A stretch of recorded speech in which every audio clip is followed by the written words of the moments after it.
Hi student, हमारे YouTube channel पर आपका फिर से स्वागत है।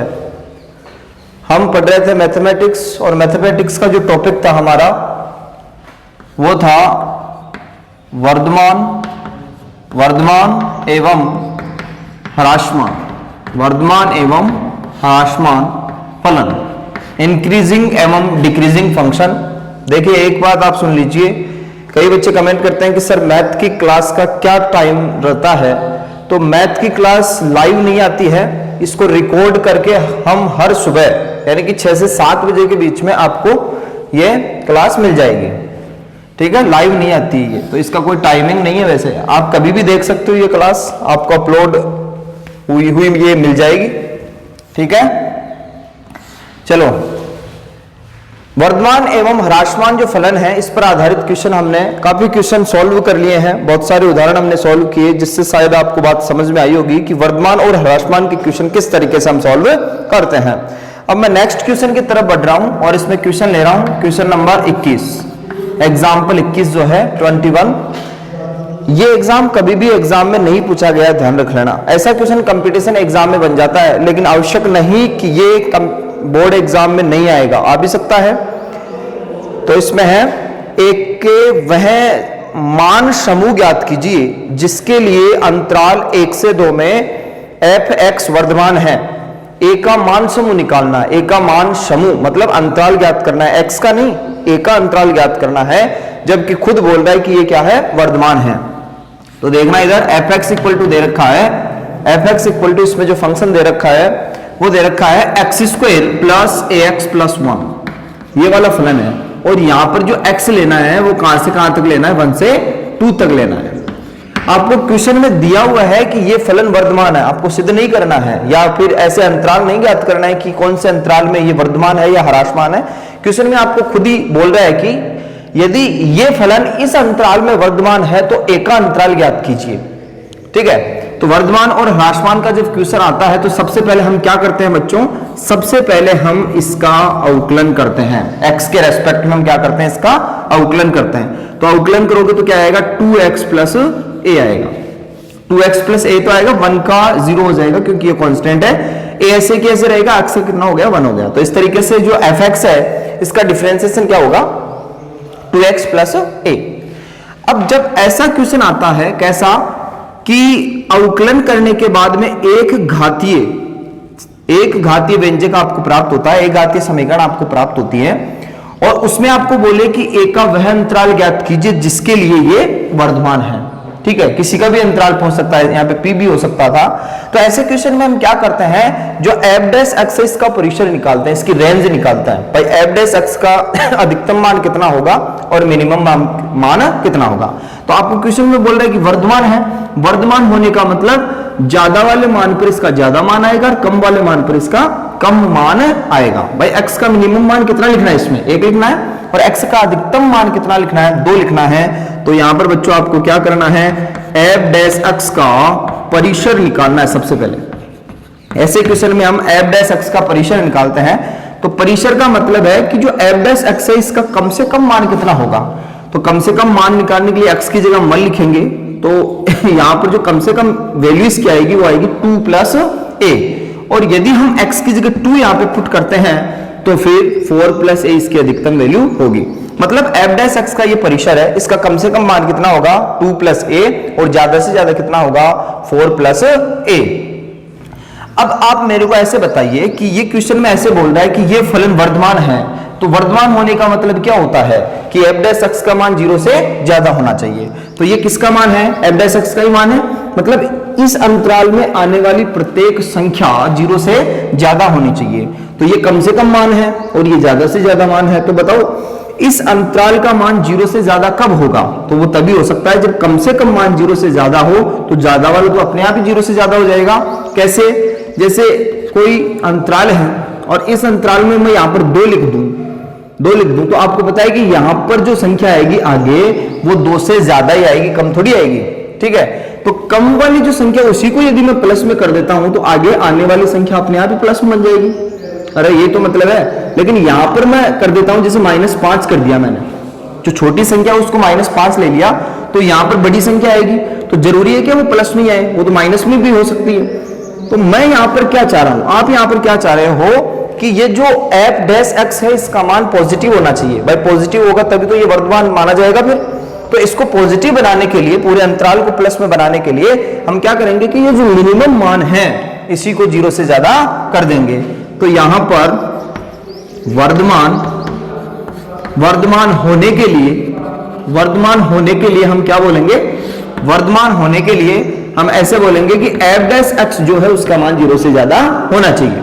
और इसका मान 0 से ज्यादा तभी होगा, कब होगा, जब 2 + a का मान 0 से ज्यादा होगा।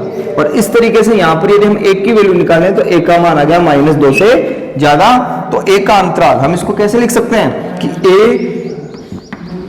a का मान कहां से कहां है, कहां से कहां तक, -2 से ज्यादा। तो -2 शामिल नहीं है, और -2 से ज्यादा का मतलब हो गया कहां तक, अनंत तक। ठीक है बच्चों, तो ये अलग सा क्वेश्चन आपकी बुक में एक दे रखा है जिसको इस तरीके से आपको सॉल्व करना है। ये तरीका कब लगेगा, जब एक घातीय व्यंजक आपको प्राप्त होता है। ठीक है, द्विघातीय व्यंजक प्राप्त होता है और उसको 0 से ज्यादा करना हो तो वो अलग मेथड होता है।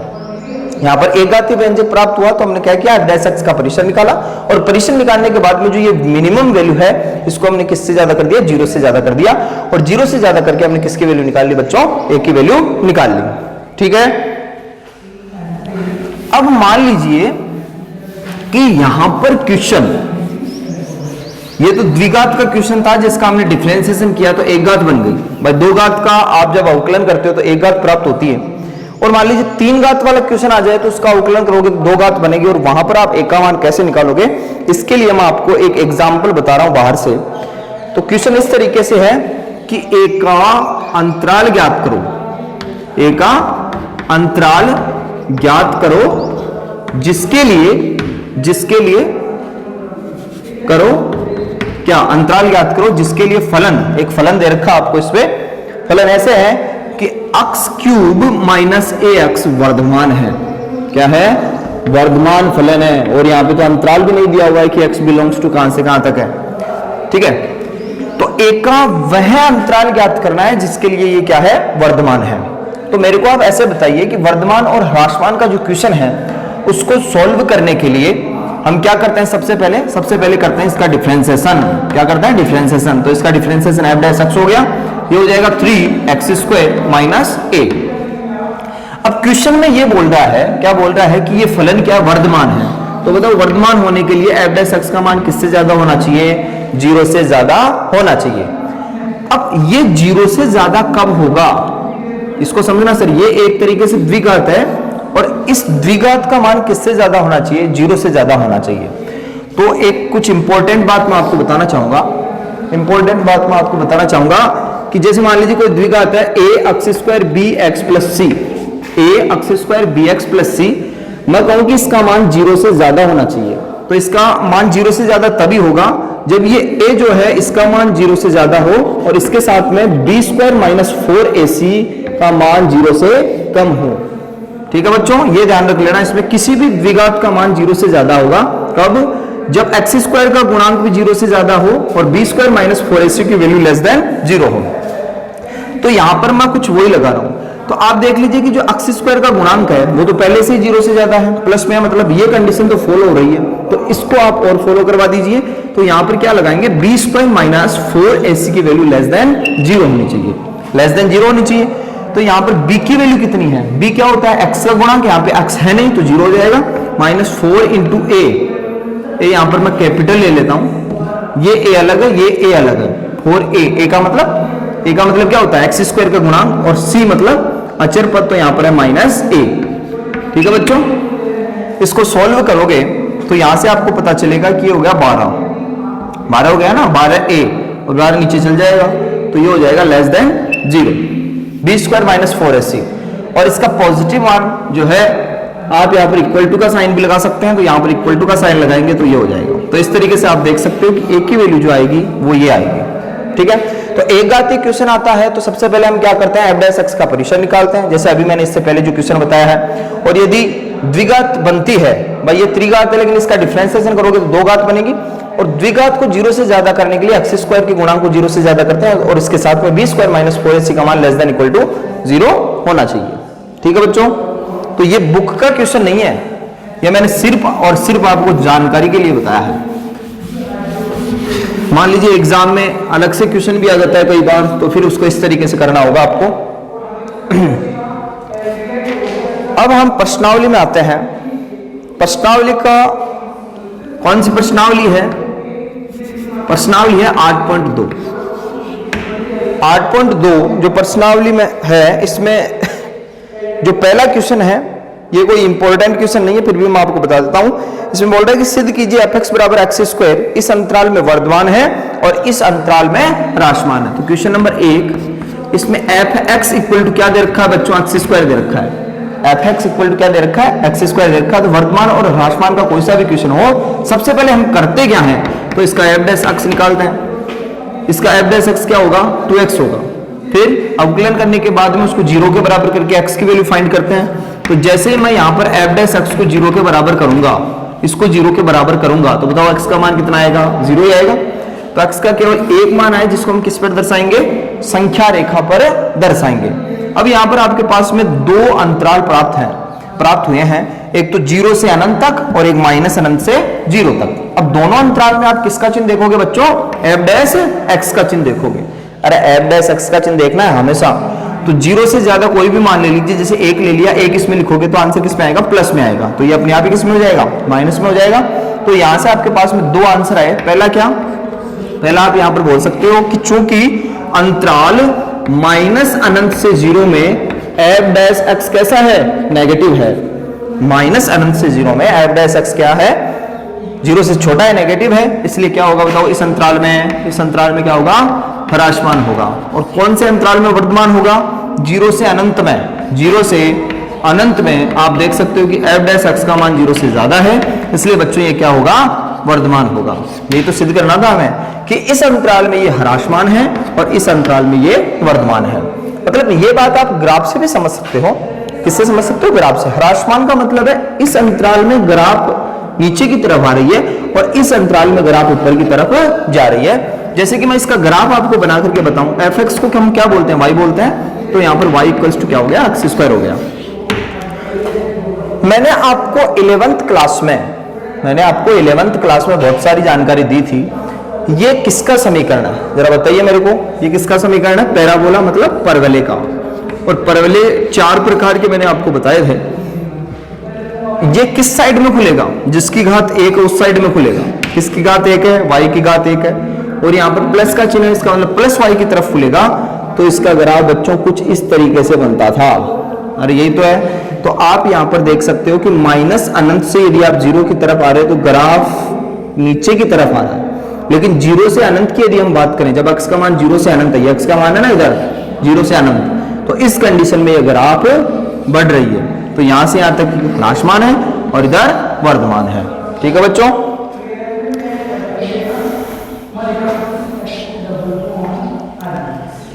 बाकी इसमें क्वेश्चन और भी हम करेंगे। अभी अगला क्वेश्चन मैं ले रहा हूं। इसमें सिद्ध कीजिए कि निम्न फलन सम्मुख दिए गए अंतराल में वर्धमान है।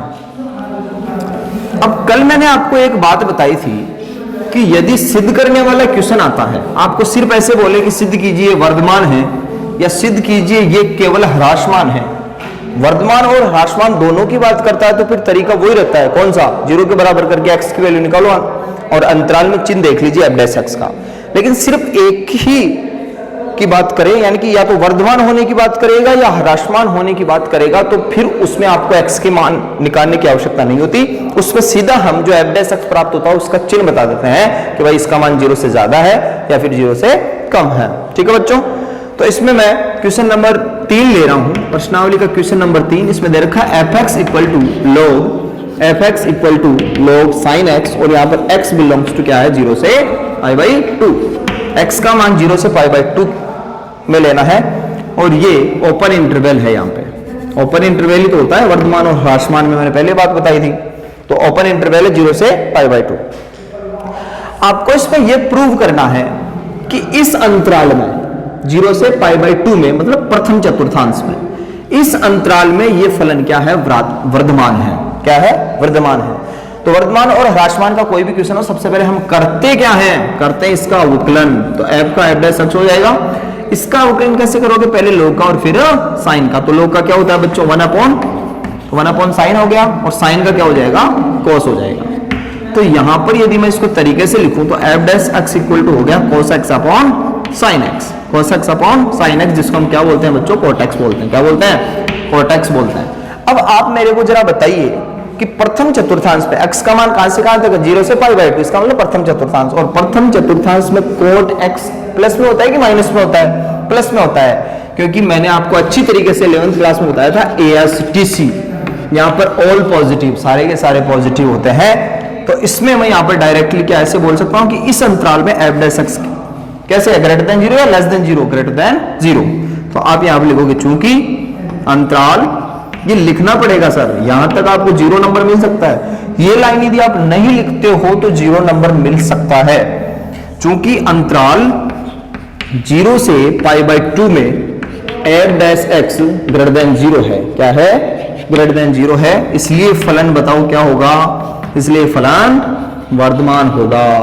अरे ये तो सिद्ध करना था, तो याद रख लेना बच्चों, जिस क्वेश्चन में सिद्ध करने की बात करें और केवल वर्धमान होना या ह्रासमान होना ये सिद्ध करना हो, तो फिर उस कंडीशन में आपको f डैश x को 0 के बराबर करके x की वैल्यू निकालने की आवश्यकता नहीं होती। ओके, उसमें आपको चिन्ह बता देना कि भाई इस अंतराल में ये प्लस का है या फिर इस अंतराल में ये माइनस का है। तो मेरे हिसाब से ये सारे क्वेश्चन आप सॉल्व कर सकते हो। मैंने कल आपको काम दिया था, उदाहरण 18 करना था उसमें, लेकिन किसी ने भी मेरे को ये बताया नहीं कि साहब हमने ये कर लिया कि नहीं किया। जब क्लास नहीं होती है तो आप कमेंट करते हो कि साहब क्लास नहीं होती है, जब होती है तो देखते नहीं हो। खैर, हमने क्वेश्चन नंबर 3 कर लिया। इसके बाद में मैं क्वेश्चन नंबर 4 आपको बता रहा हूं, उसमें देखना क्वेश्चन नंबर 4 जो यहाँ पे है, f x equal to x की पावर यहाँ पे 100 है प्लस साइन x प्लस 1, इस तरीके से f x की वैल्यू। और यहाँ पर जो अंतराल दे रखा है वो अंतराल दे रखा है 0 से π/2, मतलब प्रथम चतुर्थांश की ये बात कर रहा है फिर से भाई इस अंतराल में ये वर्धमान होगा, ये सिद्ध करके बताइए। तो सिद्ध करना तो बिल्कुल आसान होता है। क्या बोल रहे हैं, वर्धमान है, तो वर्धमान होने का मतलब आंसर तो खुद ही बोल रहा है, वर्धमान है, इसका मतलब f डैश x का मान 0 से ज्यादा होगा कि 0 से कम होगा, बताइए। देखें f डैश x का मान क्या होगा, 0 से ज्यादा होगा, ये तो होगा ना, खुद ही बोल रहा है। हमारे को तो केवल लिखना है यहाँ पे। तो सबसे पहले हम क्या करेंगे, इसका अवकलन करेंगे। इसका अवकलन क्या होगा, 100x की पावर 99, और साइन का क्या हो जाएगा बच्चों, कोस हो जाएगा, और 1 का क्या हो जाएगा, 0 हो जाएगा। अब बस इसका चिन्ह बताना है इस अंतराल में। तो इसको जरा ध्यान से देखो, ये क्या है, cos x है, और प्रथम चतुर्थांश में cos x प्लस का कि माइनस का, प्लस का, तो यहां से तो आंसर हमेशा प्लस में आएगा। बात करें इसकी 100x की पावर 99, तो इसका चिन्ह किस पर डिपेंड कर रहा है, इस x पर डिपेंड कर रहा है, और x का मान 0 से π/2 है। 0 से π/2 का मतलब हमेशा प्लस में है, और जब आप x की जगह प्लस में लिखोगे, इसमें से इस अंतराल में से कोई भी मान लिखोगे x की जगह और उसकी पावर 99 करोगे, आपको मान से मतलब नहीं है। यहाँ पे मैंने बताया था मान कितना भी है उससे मतलब नहीं, सिर्फ और सिर्फ क्या देखना है, चिन्ह देखना है। तो यहां से आंसर प्लस में आएगा। और इस अंतराल में से यदि आप x की जगह कुछ भी लिखते हो तो भी आंसर किस में आएगा, प्लस में आएगा। और प्लस की संख्या में प्लस की संख्या ऐड करोगे तो आंसर क्या आएगा, फिर भी प्लस में रहेगा। तो यहां पर मैं ऐसे बोल सकता हूं कि इस अंतराल में ये क्या है, पॉजिटिव है। अरे ये नेगेटिव कब होगा ये बताइए आप। ये नेगेटिव तभी हो सकता है जब आप x की जगह कोई माइनस की संख्या लिखो, लेकिन यहाँ पर x में कोई माइनस की संख्या है क्या, नहीं है, तो फिर नहीं लिखना है। तो यहाँ पे आप डायरेक्टली क्या बोल दोगे कि चूंकि अंतराल 0 से π/2 में, अंतराल 0 से π/2 में f डैश x क्या है बच्चों, ग्रेटर देन 0 है, इसलिए फलन क्या होगा, वर्धमान होगा। बस ये इतनी सी बात करके बतानी होती है। कई बार ऐसे क्वेश्चन भी, ऐसे जो क्वेश्चन है वो भी आपको एग्जाम में पहुंच लेगा। आगे की तरफ यदि हम बढ़ते हैं, कुछ क्वेश्चन मैं छोड़ रहा हूं, आप उनको खुद सॉल्व करें, नहीं आते हैं तो आप मेरे से पूछ सकते हैं। इसके बाद में मैं क्वेश्चन नंबर 8वां जो है वो आपको बता रहा हूं। 8वां क्वेश्चन, 8वें क्वेश्चन में भी आपको सिद्धि करना है, क्वेश्चन नंबर 8, और इस क्वेश्चन में भी आपको क्या करना है, सिद्ध करना है। और क्या सिद्ध करना है कि दिए हुए अंतराल में ह्रासमान है, ये ह्रासमान वाला है। तो बताइए, दिया हुआ है वह सिद्ध कीजिए, ह्रासमान है। तो ह्रासमान होने का क्या मतलब हुआ, f डैश x को 0 से ज्यादा सिद्ध करना है या 0 से कम सिद्ध करना है, 0 से कम सिद्ध करना है। तो यहां पर बच्चों एफ एक्स इक्वल टू दे रखा है साइन 4x कॉस की पावर 4x, और यहां पर जो x का मान लेना है वो लेना है 0 से पाई बाई 4, 0 से 45 के बीच में लेना है। ठीक है, ह्रासमान सिद्ध करना है। क्या सिद्ध करना है? ह्रासमान सिद्ध करना है। तो हम क्या करेंगे? इसका डिफरेंशिएशन करेंगे। क्या करेंगे? डिफरेंशिएशन। तो कर लो, पहले घात का होगा तो 4 साइन क्यूब x, फिर साइन का करोगे तो cos x। ऐसे पहले यहां पर घात का होगा 4 cos क्यूब x, फिर cos का करोगे तो माइनस साइन x। अरे ये डिफरेंशिएशन तो आप आसानी से कर सकते हो ना, याद रख लेना। यदि आपको डिफरेंशिएशन नहीं आता है, यदि आपको डिफरेंशिएशन नहीं आता है तो फिर आप यहां पर वर्धमान और ह्रासमान के क्वेश्चन ही नहीं, अवकलन का अनुप्रयोग नहीं सीख पाओगे, ये मान के चलिए आप। ठीक है, अब इसको आगे सॉल्व करें। बताओ यहां पर x का मान थोड़े निकालना पड़ेगा 0 के बराबर करके, बिल्कुल नहीं निकालना पड़ेगा, क्योंकि ये सिद्ध करने वाला क्वेश्चन है, और सिद्ध करने वाला भी वो क्वेश्चन है जिसमें केवल एक ही मैटर की बात चल रही है। एक ही मैटर मतलब वर्धमान होना या ह्रासमान होना। आपको सिर्फ ये बताना है कि इस अंतराल में ये ह्रासमान है। ठीक है, हम क्या करेंगे? इसको आगे सॉल्व करेंगे। तो सॉल्व कर लीजिए, इन दोनों में से क्या कॉमन आ रहा है? 4 साइन x cos x, ये कॉमन आएगा। तो अंदर यहां पे क्या बच रहा है बताना देंगे? Sine square x minus cos square x। अब इसको और ज्यादा हम सॉल्व करते हैं। भाई हमारे को तो f डैश x का चिन्ह देखना है ना उस अंतराल में, तो और सॉल्व कर लीजिए जितना कर सकते हो। तो f dash x equal to 4 sine x cos x, यहां पर a square minus b square का यदि हम फॉर्मूला लगाएं तो a प्लस बी और a माइनस बी, इस तरीके से लिख सकते हैं। अब इस f डैश x का चिन्ह देखना है इस अंतराल में, 0 से 45 के बीच में आपको चिन्ह देखना है। तो 0 से 45 की क्या बात करें हम? 0 से 90 में, इसके बारे में तो हमें पता है। अरे 0 से 90 में साइन कैसा होता है? प्लस का। तो 0 से 45 में भी साइन कैसा होगा? प्लस का। तो ये प्लस का है। उस अंतराल में से कोई भी मान लिखो, इसका आंसर प्लस में आएगा। ये भी किस में आएगा? प्लस में आएगा। ये जोड़ हो रहा है, जोड़ हो रहा है, तो ये भी प्लस में, ये भी प्लस में, प्लस में प्लस की संख्या जोड़ोगे तो आंसर किस में आएगा? प्लस में आएगा। यहां तक तो देखो प्लस में है पूरा। अब इस ब्रैकेट की हम जरा बात कर लेते हैं। यहां पर समझने वाली बात, इस क्वेश्चन में समझने वाली बात सिर्फ और सिर्फ इस ब्रैकेट के लिए है। यहां पर जो ब्रैकेट है इसमें रखा है sin x minus cos x। तो sin x में से यदि हम cos x घटाते हैं तो आंसर प्लस में आएगा या माइनस में आएगा, वो उस पर डिपेंड करता है। ध्यान रख लेना, अंतराल पर डिपेंड करता है। तो मैं आपको बता देना चाहता हूं कि 0 से 45 में हमेशा cos बड़ा होता है। कौन बड़ा होता है? cos बड़ा होता है। और 45 से 90 में यदि हम बात करें तो कौन बड़ा हो जाएगा? sin बड़ा हो जाएगा। ये ध्यान रख लेना इसमें, क्योंकि ग्राफ यदि हम बनाते हैं तो ये तो इस तरीके से तो cos की ग्राफ होती है, और इस तरीके से sin की ग्राफ होती है कि नहीं होती? तो ये कहां पर काटती है? एक दूसरे को x बराबर पाई बाई 4 पे काटती है। तो 0 से पाई बाई 4 में ग्राफ किसके ऊपर है? cos की ग्राफ ऊपर है। इसका मतलब 0 से पाई बाई 4 में cos बड़ा होता है और sin छोटा होता है। तो sin छोटा है, cos बड़ा है, तो छोटी संख्या में से यदि आप बड़ी संख्या घटाते हो तो बताओ आंसर किस में आएगा? माइनस में आएगा। तो यहां से जो आंसर आएगा वो माइनस में आएगा, यहां से जो आंसर आएगा वो प्लस में आएगा। और सभी को यदि हम मल्टीप्लाई करते हैं तो आंसर किस में आएगा? माइनस में आएगा।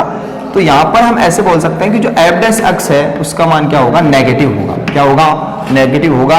और किस अंतराल में? किस अंतराल में? यदि x आप कहां से ले रहे हो? 0 से पाई बाई 4 में। और जब f डैश x नेगेटिव है तो बताओ इस अंतराल में वर्धमान होगा या ह्रासमान होगा? वर्धमान होगा। आप यहां पर लिखोगे पूरी बात कि चूंकि 0 से पाई बाई 4 में, अंतराल 0 से पाई बाई 4 में cos x बड़ा होता है, sin x छोटा होता है, इसलिए sin x minus cos x का जो आंसर आएगा वो किस में आएगा? नेगेटिव में आएगा। और इस तरीके से आप बोल दो कि f डैश x किस में आएगा? नेगेटिव में आएगा। ठीक है,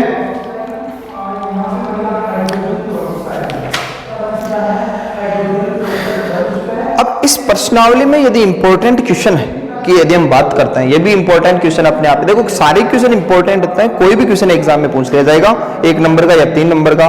वैसे यहाँ से 3-3 नंबर के 2 क्वेश्चन आते हैं हर बार, लेकिन अब की बार जो पेपर बना था वो बिल्कुल गड़बड़ बन गया, बिल्कुल कचरा बन गया था।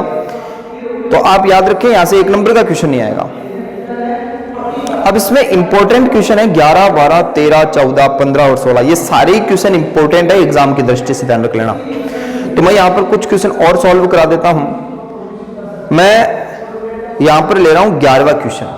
कौन सा क्वेश्चन? 11वां क्वेश्चन। अब सिद्ध करने वाला क्वेश्चन नहीं है, अब बोल रहा है कि वह अंतराल ज्ञात कीजिए जिसमें यह फलन वर्धमान है या ह्रासमान है। तो इसके लिए मैं कौन सा क्वेश्चन ले रहा हूं? Question number 11। इसमें दे रखा है एफ एक्स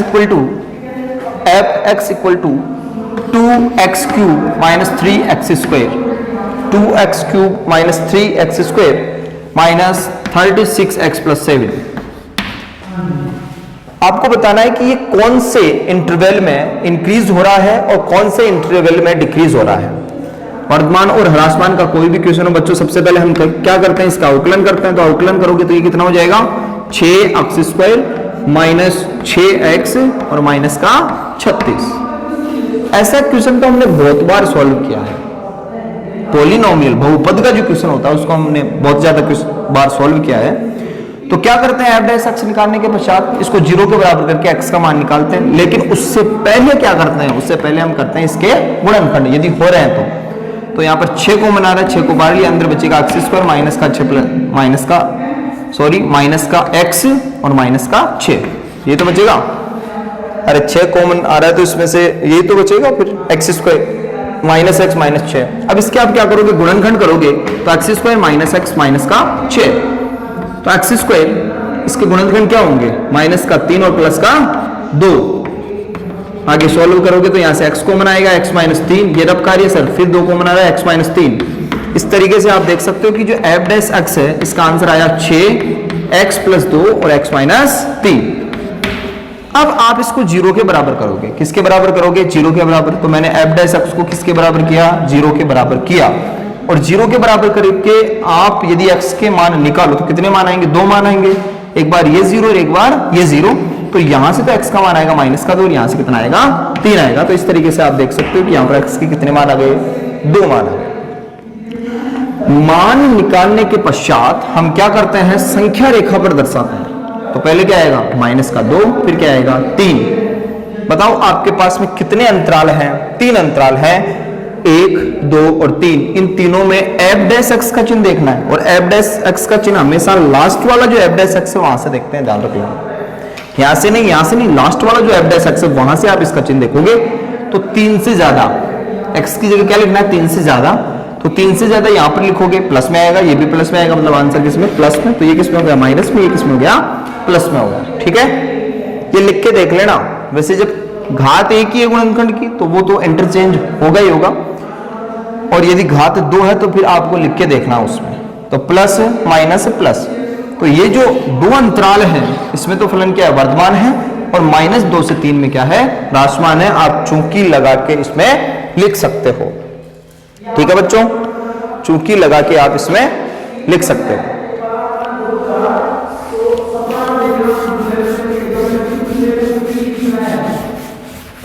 वर्धमान और ह्रासमान वाली जो प्रश्नावली है उसका ये लास्ट वीडियो है। बाकी क्वेश्चन आप सॉल्व करिए इसमें। इसके बाद में 12, 13, 14 ये सेम से ही क्वेश्चन है, सेम ही तरीका रहेगा सबको सॉल्व करने का। 15 जो इसमें क्वेश्चन है इसको मैंने अभी अभी बताया है कि एक का न्यूनतम मान ज्ञात कीजिए, जिसके लिए इसमें अंतराल ने मान पूछा है, और जब मान पूछे तो इक्वल टू का साइन और लगा देना। वही है सेम तरीका। आप सबसे पहले इसका अवकलन करोगे। 15 क्वेश्चन के बारे में बोल रहा हूं, जरा ध्यान से सुन लेना। हम क्या करेंगे? इसका सबसे पहले अवकलन करेंगे और एफ डैश एक्स का परिसर निकालेंगे, और जो न्यूनतम मान आए a+2 आएगा ना, उसको ग्रेटर देन 0 करते हैं, लेकिन ग्रेटर देन इक्वल टू और कर देना यहाँ पे। ठीक है बच्चों, आज का क्वेश्चन लास्ट क्वेश्चन, और वो है 16 नंबर का जो क्वेश्चन है, ये बता देता हूं मैं। ये बोल रहा है कि सिद्ध कीजिए फलन अंतराल में वर्धमान है। बिल्कुल, यहां पर आपको x का मान नहीं निकालना, ये ध्यान रखो। इसमें बोल रहा है कि सिर्फ आप ये बता दो कि ये वर्धमान है। और वर्धमान कब होगा? जब एफ डैश एक्स का मान किससे ज्यादा होगा? 0 से ज्यादा होगा। तो यहाँ पर एफ एक्स दे क्या रखा है? वो दे रखा है tan इनवर्स, और आगे है sin x plus cos x। देखो भैया, वर्धमान और ह्रासमान का कोई सा भी क्वेश्चन है, सबसे पहले हम करते क्या हैं? करते हैं इसका अवकलन। तो एफ डैश एक्स हो गया, tan इनवर्स का करोगे पहले, तो tan इनवर्स का होता है 1/1 प्लस एक्स स्क्वायर। एक्स की जगह ये है तो फिर इसका स्क्वायर कर देंगे। अरे tan इनवर्स का यही तो होता है 1/1 प्लस एक्स स्क्वायर। अब इसका आप क्या करोगे? अवकलन करोगे। तो साइन का क्या होगा कोस और कोस का क्या होगा माइनस का साइन। देखो थोड़ा और इस क्वेश्चन को बढ़ाना चाहो तो ऊपर मल्टीप्लाई करके लिख दीजिए cos x minus sine x और नीचे 1 plus sine x plus cos x का होल स्क्वायर। अब आपको बोल रहा है कि x इक्वल टू यदि 0 से π/4 आप ले रहे हो तो इस अंतराल में बताना है कि ये वर्धमान है। तो वर्धमान कब होगा जब f' का मान 0 से ज्यादा होगा। तो जरा आप इसको गौर करके देखिए भैया, हर को यदि हम देखते हैं तो यहां से क्या पता चलता है कि 1 plus sine x plus cos x का होल स्क्वायर है, ध्यान से देखो होल स्क्वायर है इसमें। तो होल स्क्वायर होने से क्या मतलब है, होल स्क्वायर होने से यह पता चलता है कि इसका मिनिमम मान 0 हो सकता है, माइनस में नहीं हो सकता कभी भी। अरे माइनस में नहीं हो सकता ना, तो हर तो अपने आप ही प्लस में हो गया, ये तो प्लस में। ऊपर वाले की बात करें तो अभी मैंने बताया था थोड़ी देर पहले कि 0 से π/4 में कौन बड़ा, कोस बड़ा। तो बड़े में से यदि छोटा घटाओगे तो आंसर किस में आएगा, प्लस में आएगा। तो आप यहां पर लिखोगे कि चूंकि अंतराल 0 से π/4 में cos x बड़ा होता है, इसलिए इसे cos x minus sin x का मान कैसे आएगा, पॉजिटिव आएगा। और इसलिए एक बार और इसलिए लगा सकते हो f' का मान क्या होगा, पॉजिटिव होगा। और पॉजिटिव है तो ये क्या होगा बताओ, इस अंतराल में वर्धमान होगा। क्या होगा, वर्धमान होगा। ठीक है, तो ये लास्ट वीडियो है वर्धमान और ह्रासमान का।